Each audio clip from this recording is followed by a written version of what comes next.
সৎ মায়ের অত্যাচার সহ্য করতে না পেরে মৃত মায়ের কবরের পাশে গিয়ে কান্নায় ভেঙে পড়েছে কুমিল্লার লালমাই এলাকার 12 বছর বয়সী এক এতিম শিশু।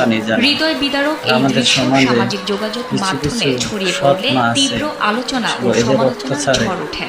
কুমিল্লা নিউজ নামের একটি ফেসবুক পেজে প্রকাশিত ভিডিওতে দেখা যায় মেয়েটি মায়ের কবরের পাশে বসে কাঁদছে এবং অসহায়ভাবে বলছে, আমাকে নিয়ে যাও। পাশে এসে দাঁড়ান, এই এতিম অসহায় বাচ্চাটিকে সবাই সহযোগিতার হাত ধরে ভিডিওটি দ্রুত ভাইরাল হয়ে ছড়িয়ে পড়ে হাজারো মানুষের কাছে। অসংখ্য নেটিজেন ভিডিওটি শেয়ার করেছেন এবং মেয়েটিকে খুঁজে বের করে সাহায্যের হাত বাড়িয়ে দেওয়ার ঘোষণা দিয়েছে। মেয়েটির এই নিঃস্ব কান্না শুধু একটি শিশু বেদনার গল্প নয়, এটি সমাজের একটি নিষ্ঠুর বাস্তবতার প্রতিচ্ছবি।